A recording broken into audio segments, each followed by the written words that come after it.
Hello, everyone, and welcome to episode 3 of Always an Expat, a podcast dedicated to elevating expat stories, brought to you by fellow expat, yours truly, Richard Taylor, and Plan First Wealth. My guest today is Steve DiFranco. Steve is a senior account executive at Adams Gabbert in Overland Park, Kansas.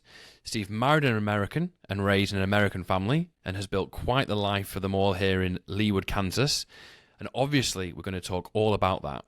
But what's particularly interesting and unique about Steve is how he came from humble, hard-scrabble beginnings in Muswell Hill, North London, but went on to join the ska band Bad Manners, fronted by none other than Mr.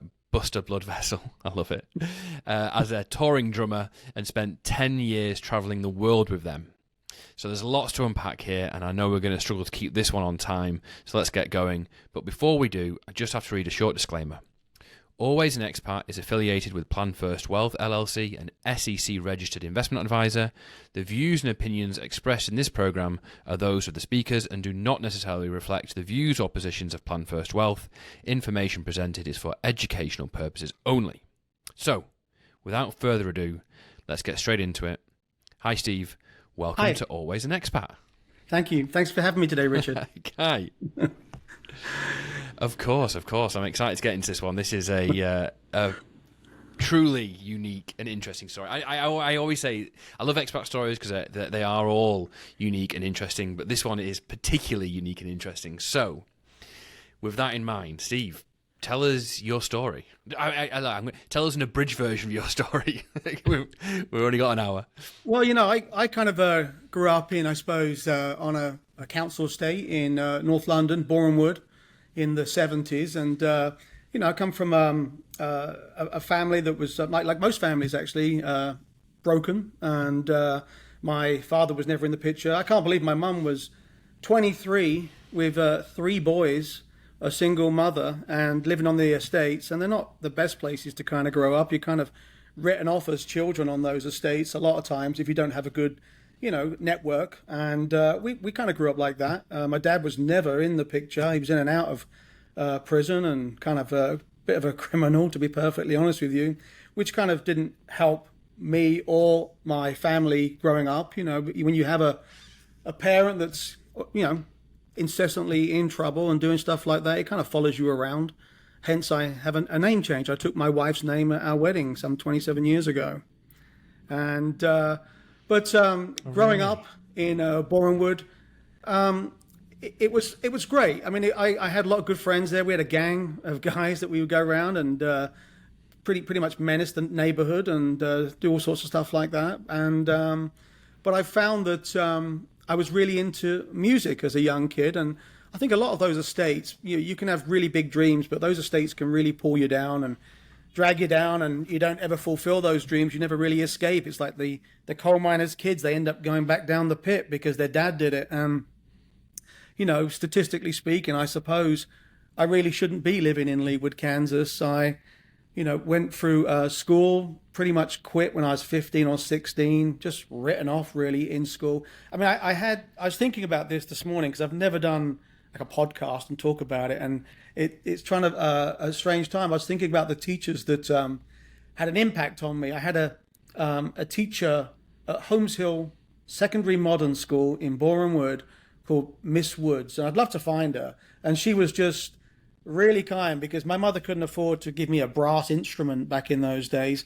The kids who had money had the brass instruments, and she knew I was so wanted to be in the school band. And one weekend, she must have drank a lot of beer because one weekend she came to school after the weekend. She came to school one day with a broom handle, and she had nailed beer bottle tops to it, like in sets of 3. So it was all the way down. It was like a tree of beer bottle tops, and I used to stamp it on the floor to keep time with the band. And that was my first introduction to percussion. It was a beer bottle top broomstick.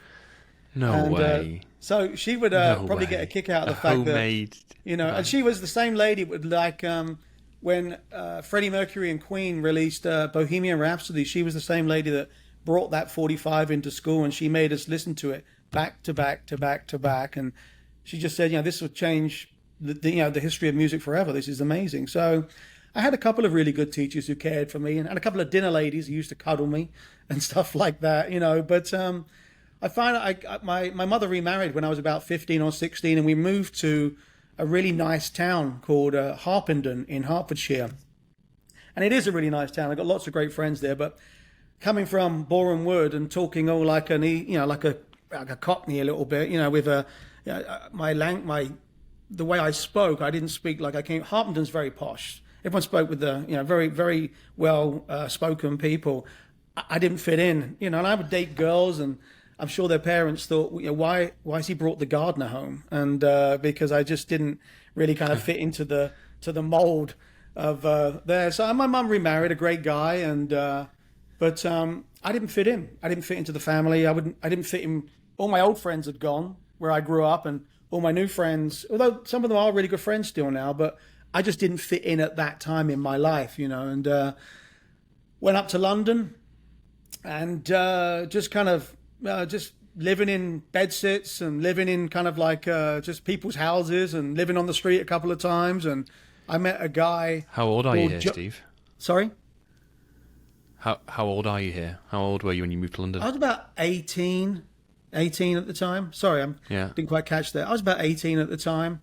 And I was really wanting to get into the drumming world, playing drums professionally. I mean, I think, having left school with just a high school education, and I took my O-levels, but I didn't even go and get the results. I was done. Went up to London seeking. Wait, so Steve, to this day, you still don't know what you got in your O-levels? No, I think I did pretty good, because I wasn't a bad student. I actually dug out just this weekend one of my old school reports from Holmesville, and all it said throughout was, Stephen, if he applied himself, he would be really good, and if he didn't talk as much, he'd be even better. But but that's amazing. You're still like however many years on, 30 years on, 40, you still don't know your results. That's amazing. Well, I didn't really see it as an obstacle at that time in life. I think it comes back to haunt you a little bit down the road, but when you get a family and stuff. But I just went up to London. I started playing in bands around the pubs and clubs in London, really just looking for an opportunity. And I met this guy. Steve, how would you learn how to drum? Where were the drums that you learned on originally? Well, I had when my mum remarried, the guy that she married, his name was Mike. He bought me a kit. It was like £60. It was like, I remember it, and it was not very good. And I just kind of listened to music. I grew up listening to so much music as a kid. I think it was my escape, having such a kind of tumultuous upbringing. I think the music was my escape. It really was. It was somewhere I could go and just listen to things. And I had a few lessons with a guy. I'm on Facebook friends with him. He's probably about 70 now. His name's Colin Wilkinson from Watford. And I used to work at the greengrocers on a Saturday morning and take my money and cycle from Harpenden to Watford and have a lesson and give the money to Colin.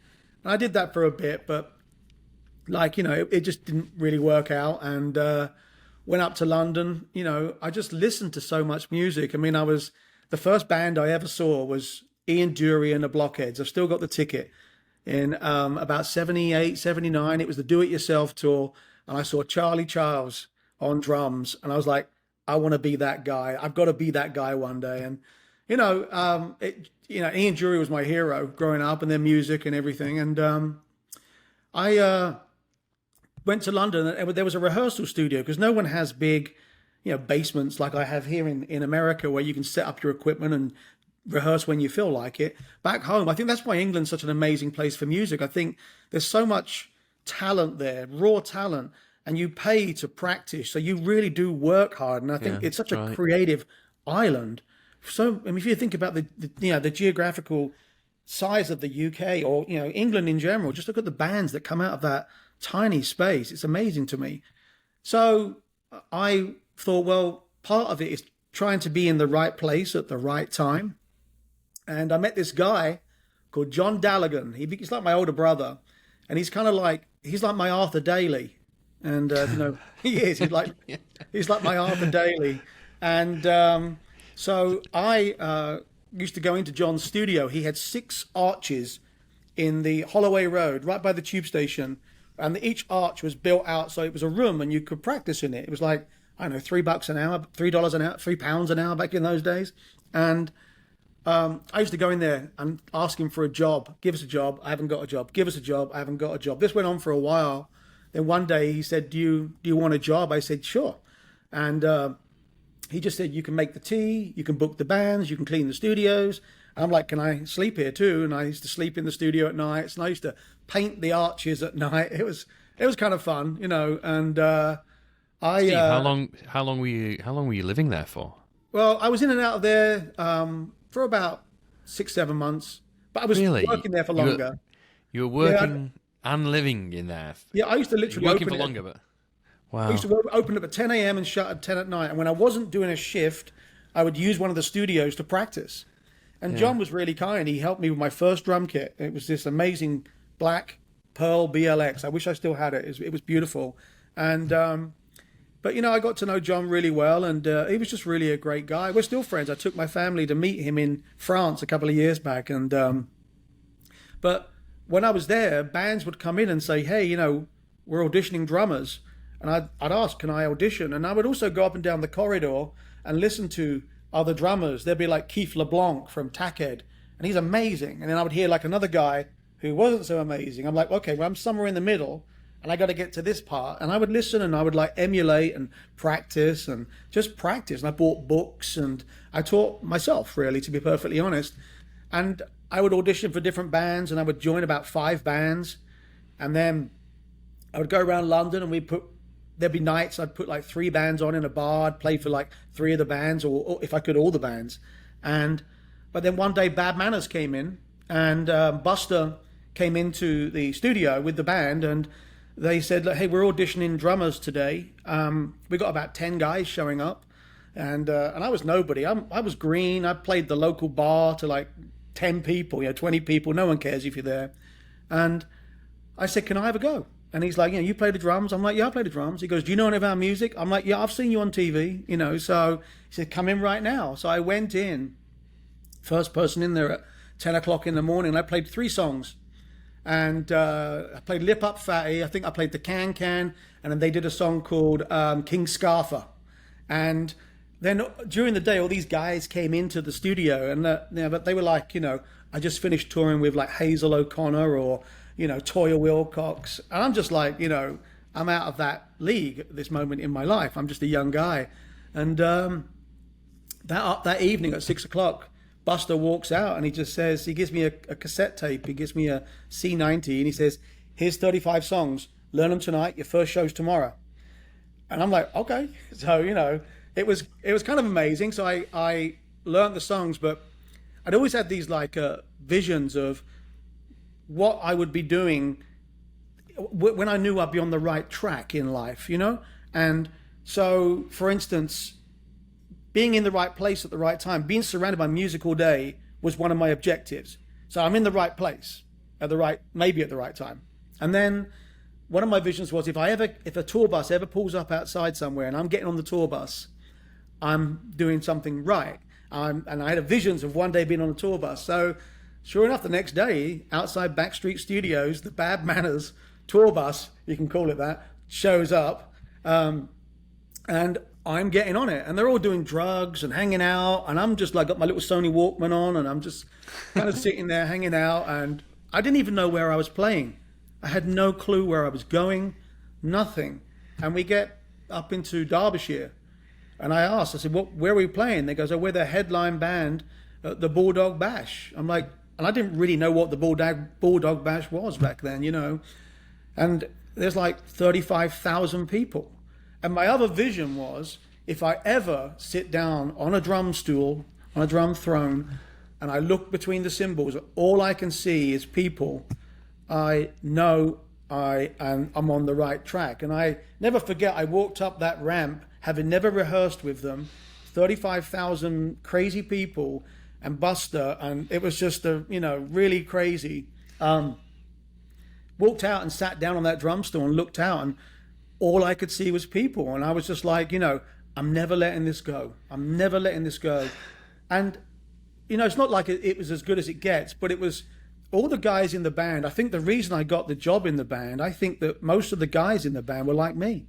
They were written off. They were like, parents in and out of prison probably, not really kind of careful, orphans. And I think that's why I got it. I think that, they knew that I could hold my own in the band. I wasn't going to get pushed around. I was going to survive. And it was a band of people that survive. And I mean, Bad Manners are still touring today since like the mid 70s. They are, we call them affectionately Fatty. Fatty is on the road somewhere tonight playing somewhere, and it's amazing. I mean, his body, he should donate it to medical science when he goes, because I'll tell you right now, he should not be alive. I mean, he's just crazy life he's led. And he's, he still owes me money too, but I don't really ever intend on collecting that. He gave me an opportunity that changed my life, absolutely changed it forever. So I'm eternally grateful for that. Yeah. You kind of cut out there a little bit, Richard. My computer just shut down. Oh, everything just stopped. I'm sorry.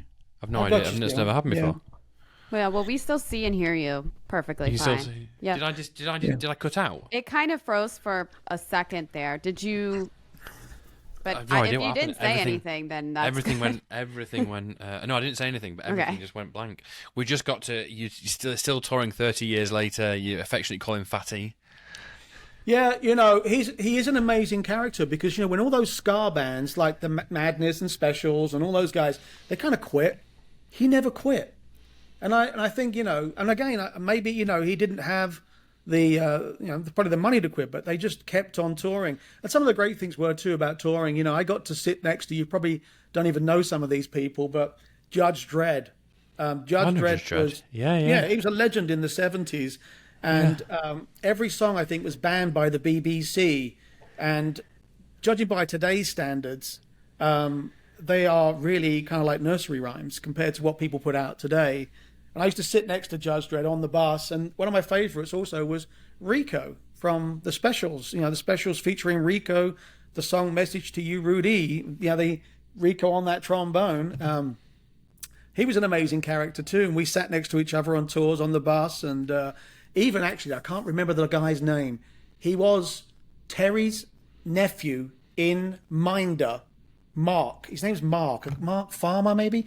He passed away, sadly, but Mark did a tour with us. So literally, I've got a connection to Arthur Daly because I sat next to Mark, who was Terry's nephew in the show. So, and it was just, Bad Manners was a comedy of errors. It really was. It was, I don't know how we got to shows sometimes. I really don't know how we got there. Steve, you think they just recognised a kindred spirit in you? That was the deciding factor.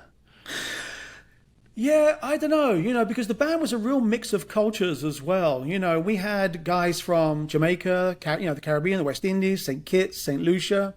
I mean, these are guys, I don't know if I'll ever see them again. We were like brothers. We really, some of them are not on social media. Alex was one of my favourite. He played trumpet. Alex Arundel from St. Kitts. And he quit music. He actually went to drive a London bus, and he was involved in an accident that made him have to quit driving a London bus, and he couldn't play trumpet, and he got a job as a security guard at a very large Tesco's in London, and he was fired for helping old people steal because he felt sorry for them. He was such a great guy. He was helping old people steal food as a security guard. No, he's just a great guy. Robin Hood.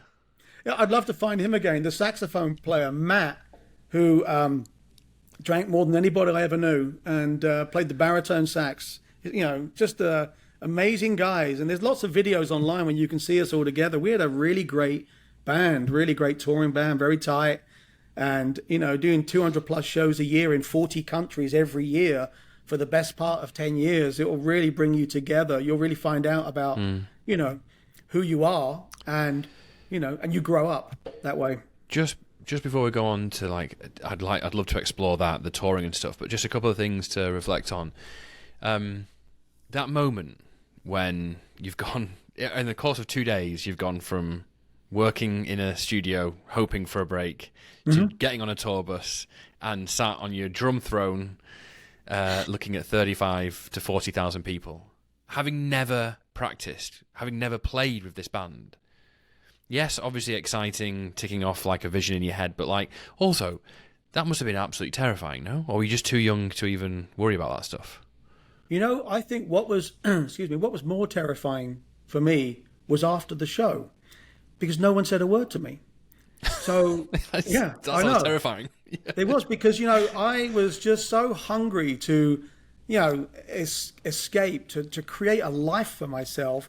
I didn't have a fancy degree sitting on the wall, or I didn't, I'd worked on building sites. I'd been a hod carrier. I'd done anything for money to survive. So, but after the show, excuse me, no one said a word to me. And we got on the bus and they're all drinking and partying. And I'm like, did I get the job? I mean, was it a one-off? Is it like, am I going to, I don't know. And we got right back towards London, and the saxophone player, Matt, turns to me and he goes, yeah, good job tonight. And then like, he said like, what are you doing next week? I said, no, nothing. He goes, well, about a week's time. I said, nothing. He said like, do you want to go to Spain? We got like about 20 shows in Spain. I'm like, sure. He goes, have you got a passport? I said, no. He goes, go and get a passport then. So I ran down to, I think, Petty, France, and I got myself a passport. And then we go to Spain. And then whilst we're in Spain, he said, can you do them? And then we went on the end of that tour. He said, what about, what are you doing in the next couple of weeks? I said, nothing. He goes, we're going to Ireland. Are you available? I'm like, it went from, can you do it, to are you available? And I'm like, yeah, I'm available. And that was a really crazy experience because, we played in Northern Ireland, which was, still the troubles, a lot of troubles were going on. And we're just like musicians. We'll take money from the Protestants and the Catholics. We didn't care. And, but we got, guns pointed at us. We had, just crazy, scary times. Why? In Why'd Northern you have guns Ireland. pointed at? Why'd you have guns pointed at you? Why'd you have guns pointed at you? We pulled into a club called the Donegal Celtic in Belfast, it was, and I was sitting next to Rico, and we thought the promoter came in, and it was a DC, it was a Catholic club, and it was an all ages show, so all the kids could come in the afternoon, and we were going down south after that, and these cars came in, and we just thought it was the promoter coming to kind of greet us, and then the bus had a well where the stairs came up, and we popped the door, and this guy got in, and he just stood in the well, and he just pulled out a gun, and he just waved it in front of me and Rico like this, and he just said, basically, if you guys play here today, we'll blow the place up, we'll kill you. And so we're like, okay, what do we do? We had to discuss it for a while, but that was deadly serious. We didn't play that show, and then wow, we ended up going down south. What was really kind of fun though, we're going to Drogheda next. And we go through the checkpoint, and they funnel you into this like big kind of corridor with these huge earth mounds either side, and there's all these like machine guns, 50 caliber guns pointed at you as you go through back in those days. And we would go there, and they would come on our bus to check who we were, and there was like this captain guy who'd come on, and he'd go, what are you guys doing here? We're like, well, we're Bad Manners, we're touring. And he would just lean out the window and just wave at everyone. Because I got Bad Manners on the bus, and like so all these squaddies would come out and wave at us from behind their guns, and we'd give them T-shirts and stuff like that, and then we just go on through and go down south. It was always kind of fraught with really funny situations, and Steve, just before we explore touring a little bit, I'm just struck by something that's come up a lot, which is that residual feeling that you've still got 30, 40 years later, that your future was almost predestined. You're written off at birth almost. I mean, I can't imagine 23 years old with 3 kids, 3 boys. That must be brutally hard. But it wasn't my mum. It was. There's that. One of the things that often comes up on here, and the criticisms of Britain, and this is often from people reflecting on how much they love Britain as an expat, is that kind of sense that there's often people holding you back. America has a can-do attitude. Britain has a, you shouldn't do that. You shouldn't try that. Who do you think you are trying that attitude? But what you're explaining is almost that on steroids, this kind of written off right from the beginning.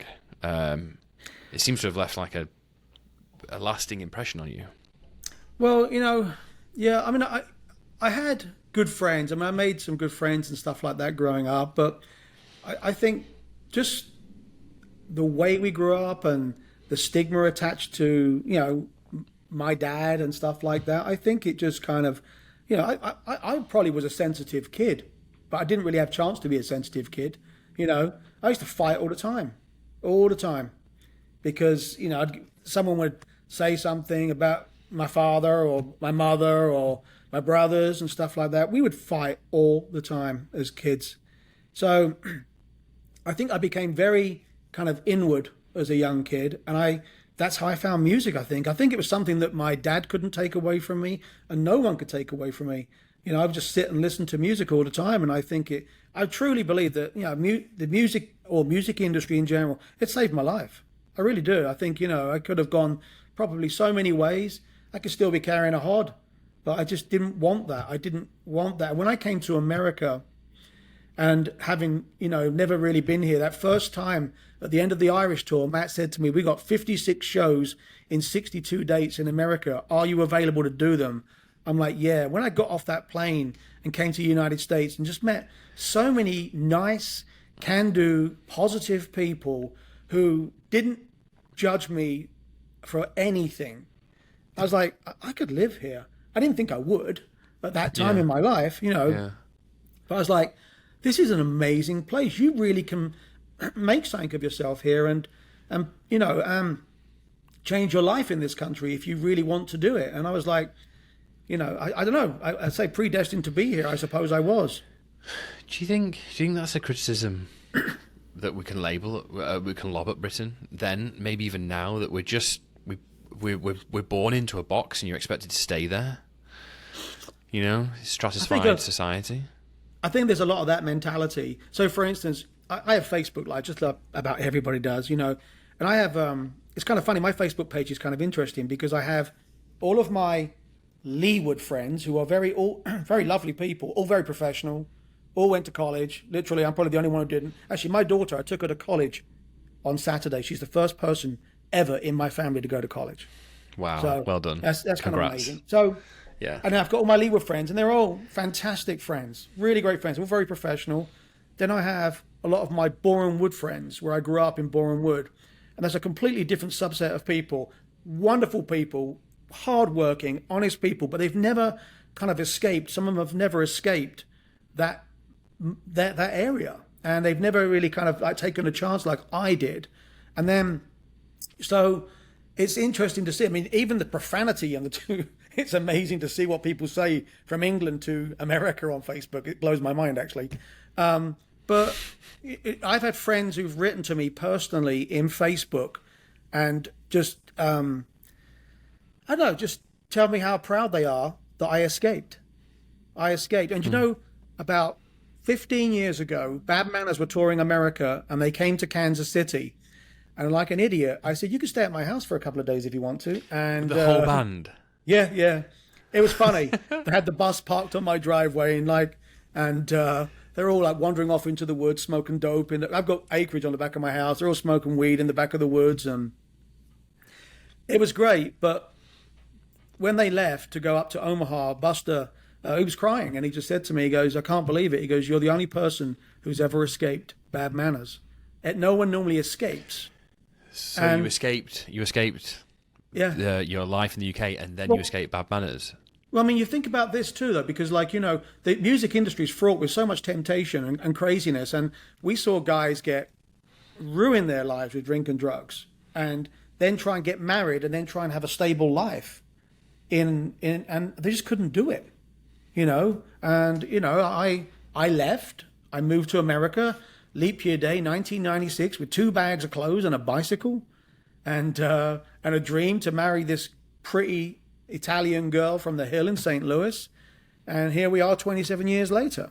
And, Steve, tell us, mere muggles, what is touring really like? Is it sex, drugs, rock and roll? Is it all fun and games? Is it emotionally exhausting and damaging? Is it everything and nothing? What is 10 years on the road with a band like that really like? It's living life to the worst example you can ever possibly imagine, in the sense that no, I mean, you can really live your life to the worst example ever if you really want to.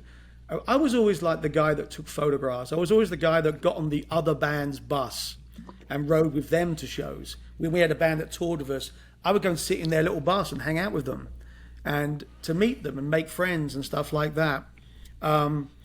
It is really hard work, you know. I mean, many nights I would be on a bus, we'd get to a venue, and you'd play a great show, and there's all these people who want to hang out with you, and they want to party with you and hang out.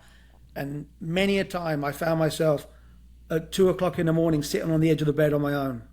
You know, it can be the loneliest place as well, because, you know, you just, they all go home, and you're sitting on the edge of a bed in a motel room somewhere in, I don't know, in America or in East Germany or wherever it is in the world. You're sitting there with a beer on your own, and it's do a few years of that.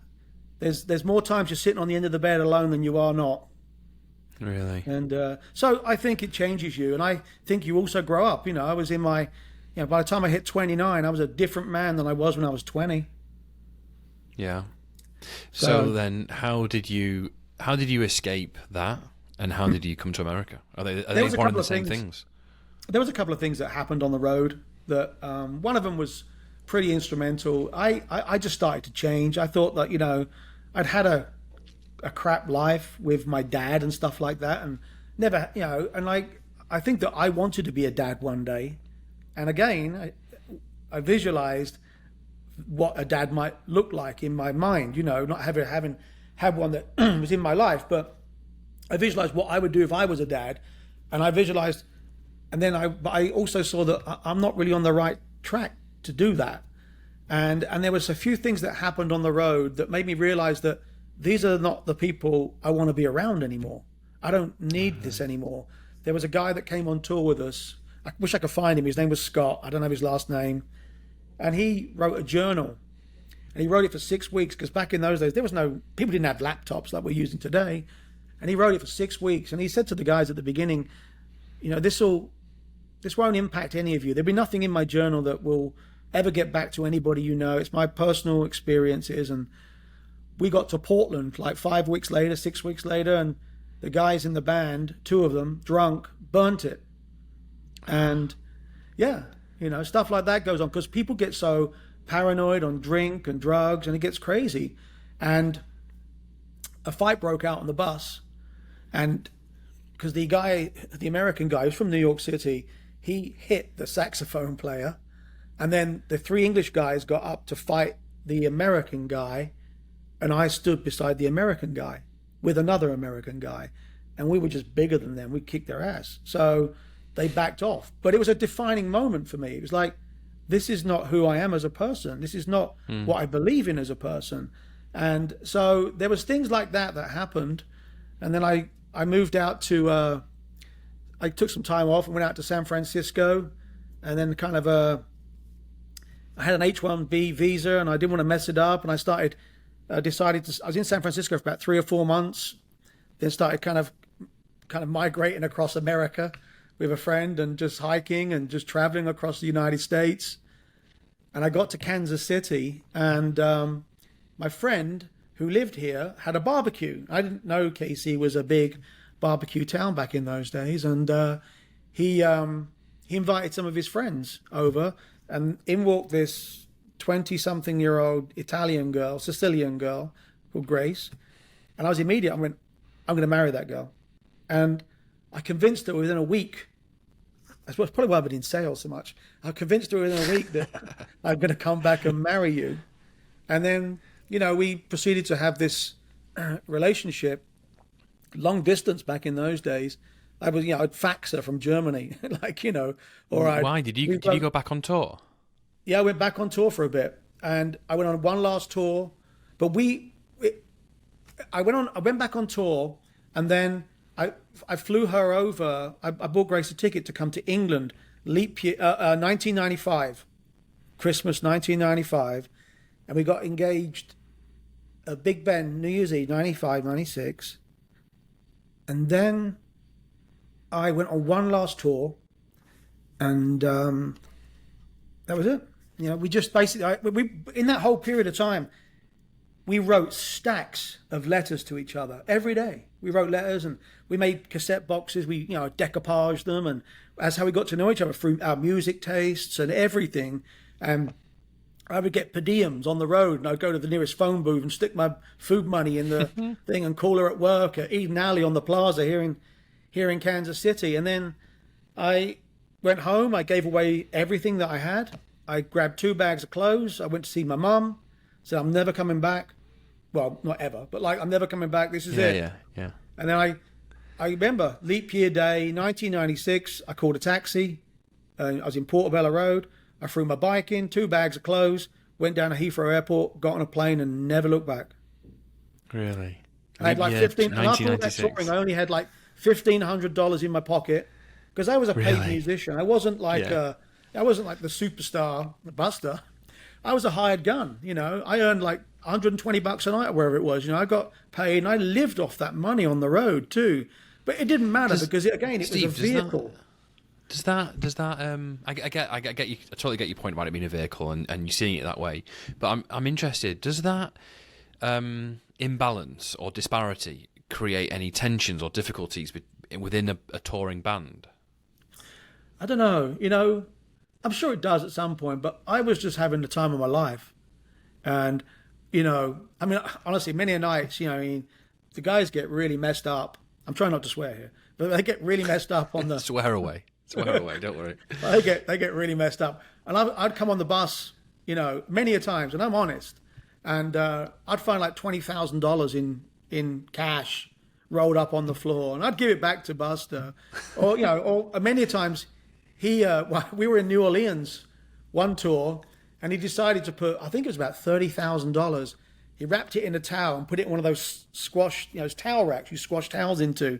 And it wasn't until we got to Tallahassee that he remembered he'd left it in the hotel. And we called the hotel, and they said, we had a young maid quit today. She's gone with the money. And I didn't really think about money, because I was eating, I was playing drums, I was partying, I was having a great time, making great friendships, and I was going around the world. I was doing what I dreamed of on a tour bus, looking at the world through a windshield, as the song goes, looking at, literally, and every day was an adventure to me. And I've treated everything like that my whole life, to be perfectly honest. I still don't think the music thing's over for me. I think there's something out there maybe one day. Who knows? The reunion of the old men of ska, maybe. I don't know. But, I think that I've been really fortunate. But I do think you create some of your own luck as well. And, so... Well, it sounds like you've created your own luck, but also you've got a certain outlook, a certain attitude that I think has served you well, clearly. Yeah, I think I've been really positive. I've been the eternal optimist, I must admit, when I got here with $1,500, 2 bags of clothes and a bicycle, the only way was up. There's no, can't get, and, but plus I married into a wonderful family. I married into a big Sicilian family from the Hill in St. Louis. And, it was great. I'm shocked. I've told this story before, but my wife's father, Tino, he's just a great guy. I wonder what the conversation was when my wife came home and said, I've met this guy. He's English. He's in a ska band. He's got no money, no job, no prospects, no future. I think we're going to get married. And so I'm surprised I'm not in the end zone of the old Rams stadium or something, or bottom of the Mississippi. But I'll tell you funny, on my wedding day, that in 96, we were riding to church, and he hired the only London double-decker bus in St. Louis to take me to church. I had all my buddies on there, and they were all hammered from the night before. There's about 50 people on the bus, and I get on the bus, and he probably killed me for telling this, but he wrote me a check for I think $40,000. He wrote me a check, and he gave it to me, and he goes, this is 96. He goes, you can get off the bus right now. He goes, you don't have to marry my daughter. I don't mind. He goes, we'll have a party. You can move on. You can go with your buddies. You can go to Vegas. This check will clear. You can go. And my buddies are behind me like, take the money, but I didn't take the money. I tore the check in half. And I'm sure a lot of people thought it would never work because, the odds were there, I suppose, but here we are, like 27 years this year. Why? And, Why'd you say that, Steve? Children. See, Sorry? why'd you say that? Why'd you say the odds were against you? What makes you... Well, I think, I came here. I think America is a very, I don't think it's so much today, but back then, everyone's very, what college did you go to? It's all about what college did you attend? What school did you do this? And I didn't attend any of those things. So I was always kind of on the back foot, having to work twice as hard to kind of, get a leg up. And so I think things have changed a little bit in this country. I think it's not so much about that anymore. That, they care about, different things, I hope. But I think back then, and I think I probably had a chip on my shoulder about it a little bit, if I'm really honest about it, growing up in where I grew up. And, so I suppose I just, got into sales and excelled. But I met people who gave me amazing chances in this country. I mean, there's a company called DEG Digital. They sold recently. Neil Sharma, Jeff Eden, Dale Singh and Sky. They gave me an opportunity to work for their company that changed my life. Changed my life. It really did. And there's been people like that throughout my life. Got great friends. The guys that became groomsmen in my wedding. Some of them are from Let's Go Bowling, the ska band out of Fresno, California. Lifelong friends. Great friends. Let's Go Bowling. I've heard of them, yeah. Just really great people I've met across. I've been fortunate, really fortunate. So you came over on leap year day 1996. You were married in 1996. When exactly? September 14th. September 14th. So pretty. You got married quite quickly after arrival here. When did you start that job that changed your life? You're just talking about DEG Digital. Well, yeah, because I had to go through the process of getting a green card and all those types of things, and I had a couple of jobs. My wife was, back in those days, she started off as a chef, and she went on to work for a company called Grafton, which was a staffing agency. It was like kind of administrative type stuff. And I'm like, I don't know what I'm even good for. 2 weeks ago, I was on stage in front of 25,000 people with Buster Blood Vessel. And when you fill out your resume, your last employer, Mr. Buster Blood Vessel, it's kind of like ridiculous. So that's too funny. She would place me in these jobs, and then I went to sell phones. I went to aerial communications, which became T-Mobile. And I used to go to a place up on 67th and I-35 here in Kansas City, and I'd pull up in my old Honda Accord, 200,000 miles it had on it, with a hatchback, and the guy would throw 20 phones in the back of my car. And he's like, you're responsible for those phones. And he goes, go and sell them. So I used to go door to door selling phones to people.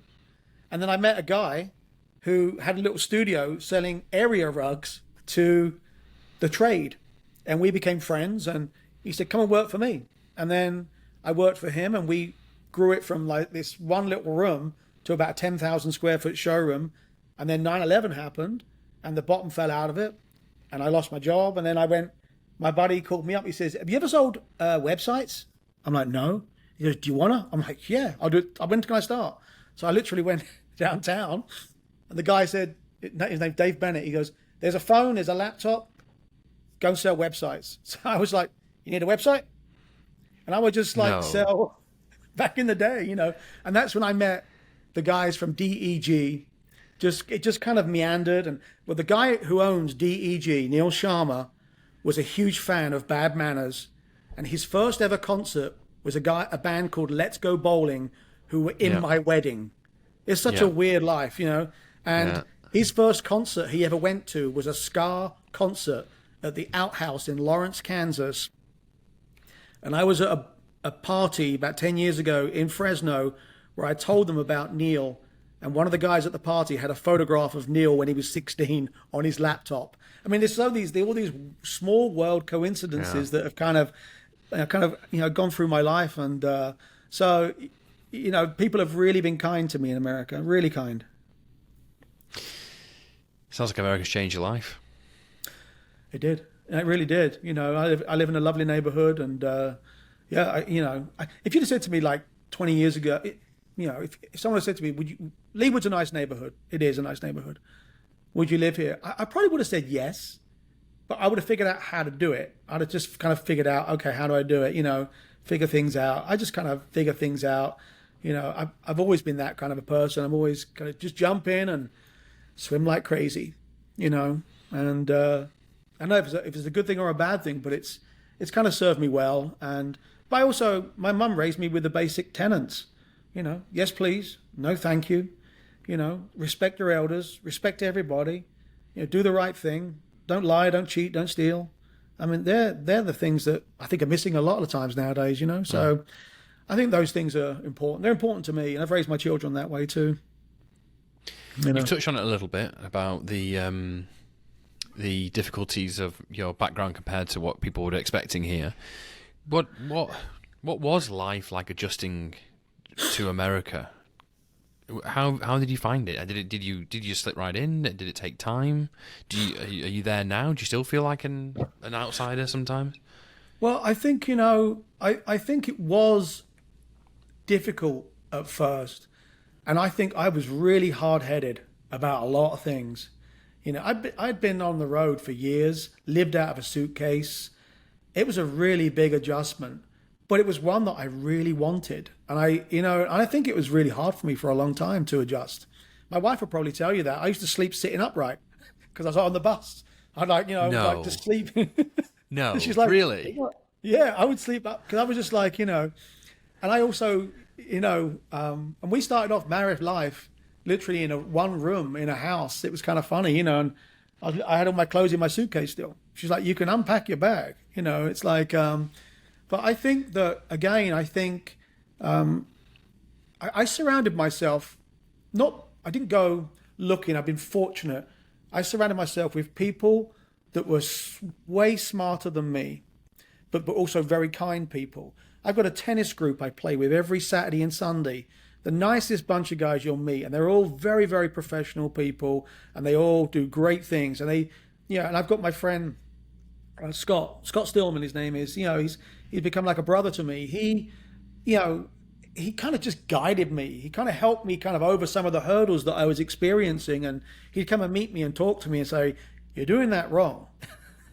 I'm like, okay, and so I got coached by people and to acclimate to a different way of life. It wasn't dead easy, but I wanted to be successful, and I wanted to have children, and I wanted to, do those things, and I would do anything to make those things happen, change anything about myself, or try, at least. Well, it sounds like you've achieved exactly that with your daughter going to college last Saturday. Well done. Yeah, she's a Jayhawk. Kansas Jayhawk. I don't know what that means. Yeah. Someone's going to have to help me out here. Okay, right, Kansas Jayhawk. Yeah, she's a Kansas Jayhawk. Yeah. No, I'm very proud because, again, it's the first person in my entire family to ever have gone to college, and that's awesome. But I'm also very proud of my son. I mean, my son decided he wanted to go into the trades, and equally as commendable, equally, amazing. He's been an apprentice plumber for the last year and a bit, and he works his behind off. He's got that, and I've got that attitude too. I'm a grafter, old-fashioned, hard-working, get in the dirt. I mean, you can't see my garden from here, but I think you'd be pretty amazed at my gardening and the house I built for the kids over in the woods and all the projects I've done and just the crazy stuff I've done over the years that have injured myself many times. But I don't know any other way. I don't really know any other way than to do it the right way. And it's always generally hard work to do it that way. I don't know any other way to do it. I don't like cutting corners. I don't cut corners. And I just jump right in and figure it out, Are you an American now? I'm still I've got a green card. I do want to become a citizen because I want to vote. And but I'm not going to go down that road. But I want to vote. So I do need to become a citizen of the United States, actually. That's going to be my next thing I'm going to do. And I've been a green card citizen since I've been here. Why? What stopped you thus far? I don't really know. And I knew you were going to ask me that question. I don't really know. I love where I'm from. I respect where I'm from. But this is my home. This truly is my home. And I love the United States. It's been just amazing to me, and it welcomed me, and it gave me opportunities I never thought I would actually be able to create for myself. So I'm very passionate about. I don't like people who knock America. I do not. If you knock America, we're not going to get along. We're not going to get along because it truly is,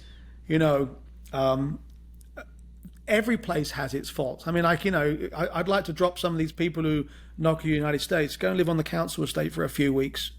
Go and try it out. See how you get on, and pick yourself up. Give you 2 bags. Go and live on one of the council estates in East London or Boreham Wood or whatever. Let's say how you do in a few weeks. Give me a call. I wouldn't say we're spoiled here. I know there's a lot of problems in the United States. There's problems everywhere. I think, I truly believe we should be spending more money on looking after our citizens and more than anything, actually. But America's been really good to me. Really good. Yeah, I knew that about you, and I can also tell from the conversations we've had, not just this one, but previous ones, what America means to you on a personal level and kind of like what it represents to you, that city on a hill that you hear about. So it surprises me that you're not. I thought you were going to say you were a US citizen. It surprises me that you haven't yet. I thought you were a prime candidate. I think I went many years. I used to have a group of friends in Kansas City, and they were all English, and I stopped hanging out with them. I won't name any names.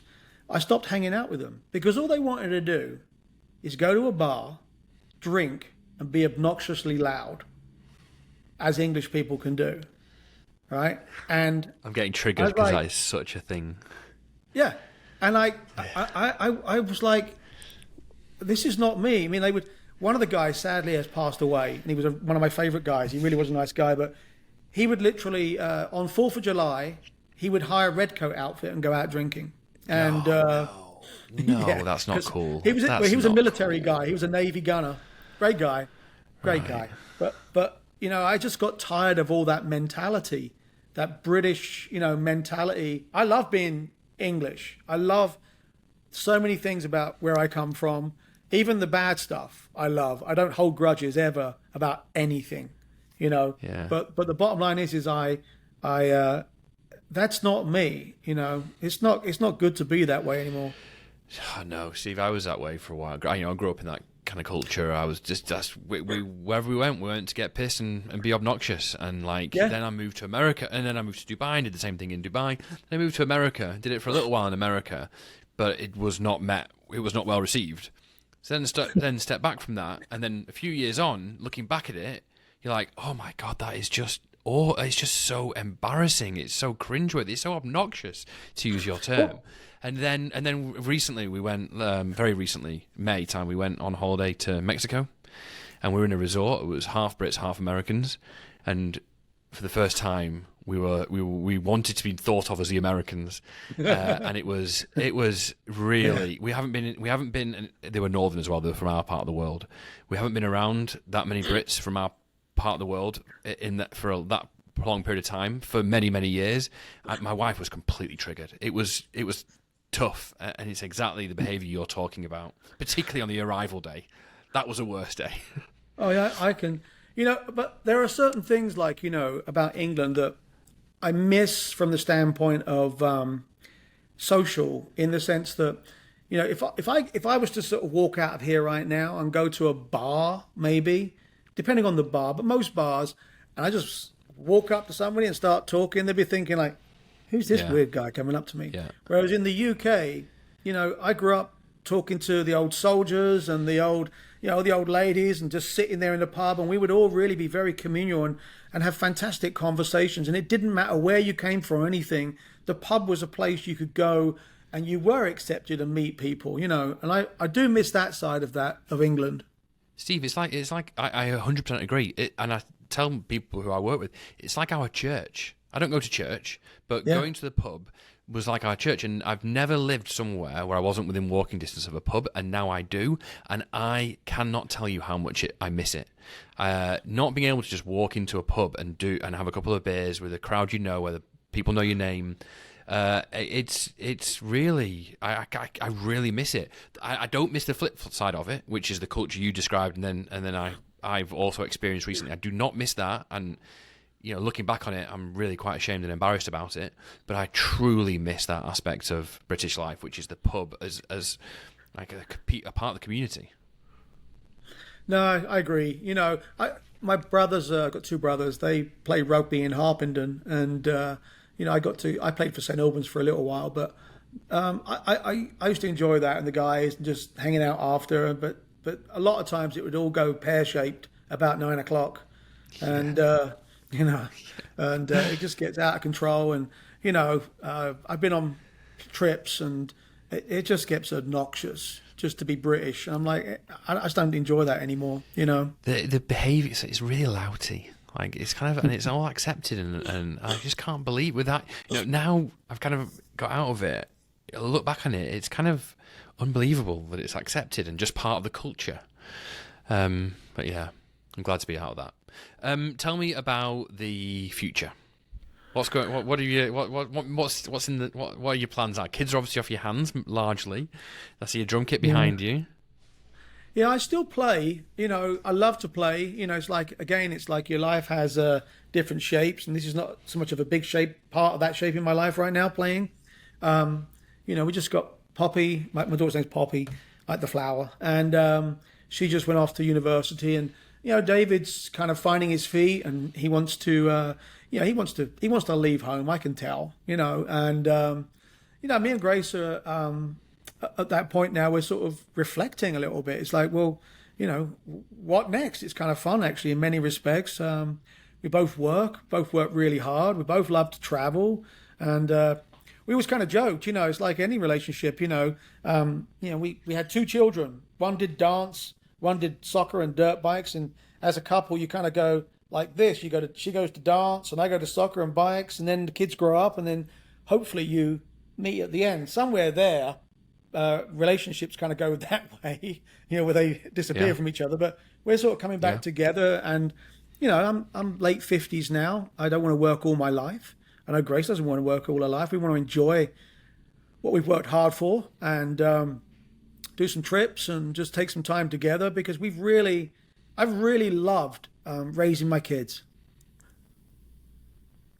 Yeah, nice. So good. I'm in the early stages of this now. I've got a 4-year-old and a 1-year-old, and it's just really intense. It's phenomenally rewarding, but it's also incredibly intense. Because we've got no family around or anything. It's just my wife and I. We both work really hard, and I mentioned to you before we got on this call, one of my dogs passed away yesterday. And this dog was been with us for 11 years. He was our first baby, but he was.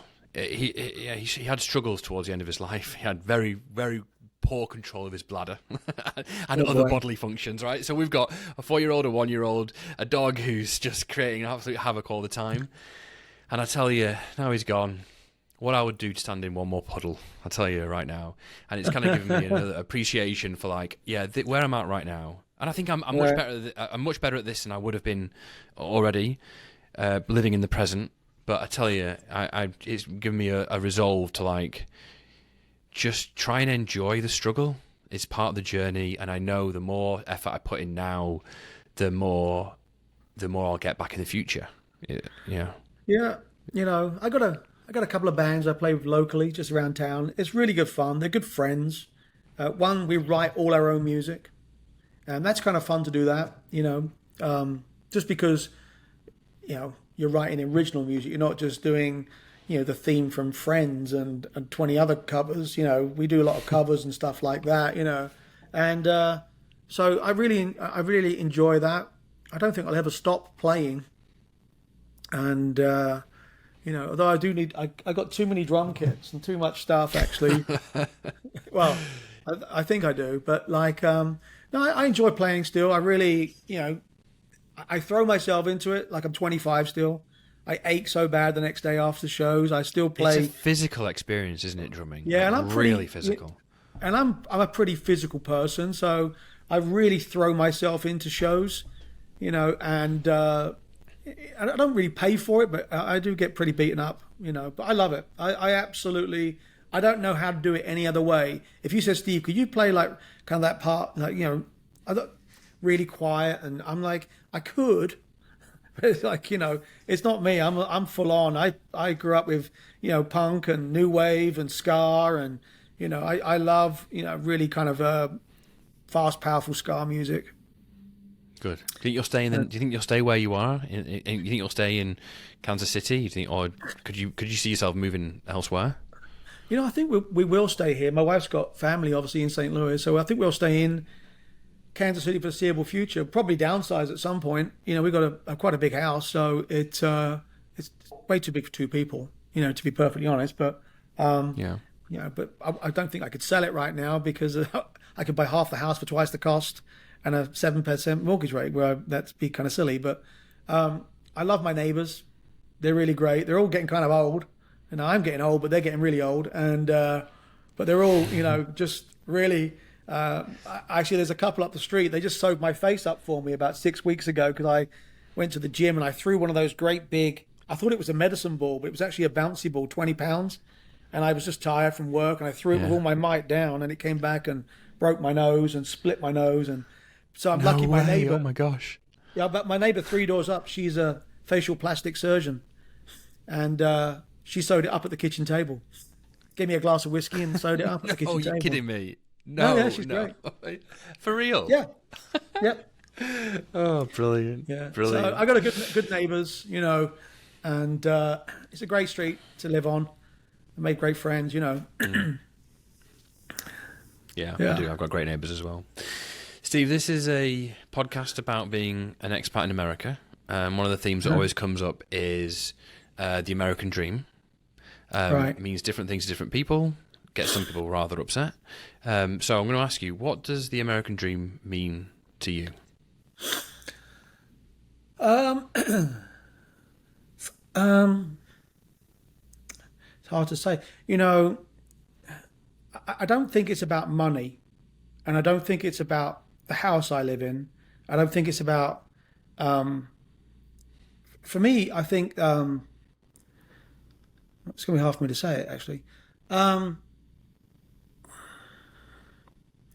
For me, it's really about being able to change the trajectory of my kids' lives, and having grown up one way, and statistically speaking, probably should have gone a different direction with the circumstances I grew up in. And I'm not special. Don't get me wrong. There are so many kids who grew up in circumstances worse than mine. It was just that was my life.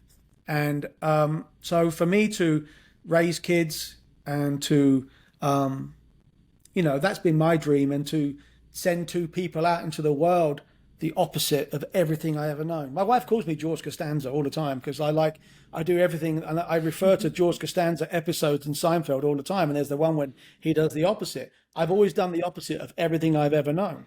My dad was an asshole. I'm not an asshole. My dad stole, robbed, lied, cheated. I don't do what my dad did. I'm the opposite, And so for me, the American dream has been the ability to create a life for myself where I can raise great children and they can go into the world and be the opposite and do good things. I think if enough people raise kids that do good things, we'll have just a lot more good things happening as opposed to, the opposite, Yeah, I do know. Very cool. Do your kids have any connection to Britain at all? Do they feel British in any way? I don't really know. I mean, my son, David, he's your true American kid.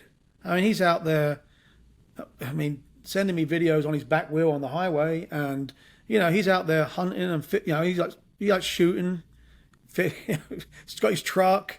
He's got his dirt bike riding all the time, blowing up things. We had half sticks of dynamite at 4th of July, and we were sending bins about 100 feet into the air. He's he's that kind of Very kid. American. And That is sorry? very American. Yeah. oh, it's awesome. I'll send you a little video. That is Brilliant. very American. So I don't know. No, I'm extremely happy being here right now in the United States. I don't think I'll never go back to live. Yeah. Never. It's just couldn't do it. I could not have. Yeah. Well, I mean, there's no point in going back. I see on Facebook, I'm in a group, I think it's called Brits in Kansas. There was one called Brits in America, and it was just these people who just I was kind of just I never made a comment. I never make comments on Facebook, but I was just listening to people's stories about how they were so disgruntled and upset with America, and I was like, I just can't see it. I just can't see it. But maybe that's just me. Maybe that's my blinkered vision of what I wanted. So I don't disrespect. I'm in one of those anybody, groups. Sorry? I'm in one of those groups, and what I'm struck by, I'm in one of those groups, Yeah. and what I'm struck by is how lonely some expats are, and in a way, it's a reflection of the theme of this podcast. Always an expat. You're an expat in America, but if you went back to the UK now, you would be an expat there. You would not be British in the same way you were when you left. Totally. So you're always an expat. And there's a loneliness in a way that comes from that. But there's also massive growth and horizon widening. But I'm struck by that Facebook group. Well, one, I'm struck by some of the terrible advice that's dished out, and two, I'm often struck by just how lonely some people are. They haven't really found a place here, and they go back and they don't feel at home there, and they feel a bit adrift, and that's kind of sad. Like the expat experience, obviously, it can result in that, but the idea is you want to do what you've done, which is leverage that into wider networks and more people and bigger thinking. And some people don't seem to have made that transition. Yeah, it is interesting to me because I do belong to a group in Kansas City called Brits in Kansas, And again, I never name any names, but it's interesting to sit down with people and how they absolutely just go on about, things that are just so, I don't know, I'm like, I don't know how you can kind of function when you have so much invested in where you were. You've got to invest in where you are, And Steve, I have a theory. Sorry, I didn't mean to interrupt you. I thought you'd fit. I have one thing I found was that when I came here, I expected America to be one. I keep saying this every podcast. People are going to tell me to shut up soon, but I expected America to be one thing. I'd grown up. They speak English. I speak English. It's an ex-colony. We were familiar with it from TVs and movies and all that good stuff. So I got here and I expected America to be one thing. And America is something totally different. It's got its own values, its own processes, its own way of doing things, its own legal system.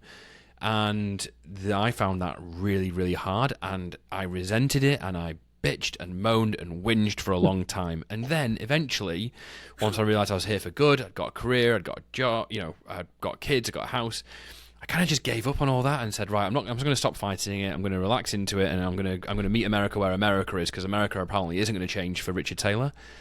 And life just got better. I don't like everything. I don't love everything, but I've, rather than complain and bitch and whinge about it, I've kind of just got with the program, and like life has got so much better since then.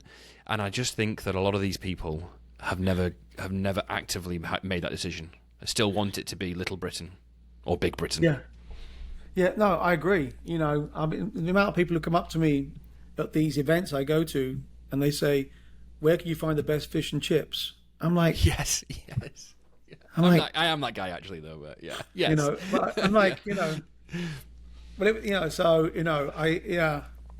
I've embraced this culture. I've embraced it. Yeah. I've not forgotten where I'm from. Yeah. But I've embraced it head on and jumped straight in and just loved it. I mean, if I was to die today, I've had a fantastic life, and I've had a fantastic, I would not be unhappy. It's been fantastic. Yeah, I'll also say sounds like you've had a fantastic life, and also you left a legacy. And I don't mean a financial legacy. Maybe you have, I don't know, but I mean you've left a legacy in your kids, so well done. All right, the final note, I will just say, despite all that, I will never stop missing good pubs and a good chippy. I'll never stop. Yeah, in that order too. Yes, good pub, yeah, good yeah. chippy. Soak it Yeah. up on the way home. Yeah. Good times. Right. Well, look, Steve, this has been a great podcast. You are a fantastic guest. What a life you've lived. Thank you so much for being on. Really appreciate it. I appreciate you having me. I don't. Hopefully, I did a good job for you. I don't know. It's like I never know. I've never done one of these before, so I appreciate you asking me. I was very a little bit. I didn't know what to expect when you first reached out to me because I thought, was this kind of real? Is this what's going on here? So it's been a breath of fresh air. I've really enjoyed it, and I will try anything. Good. Well, So I appreciate it. Yeah, you're very welcome. Thank you. We've enjoyed having you. You've been a great guest. Thanks, Steve. Thank you so much.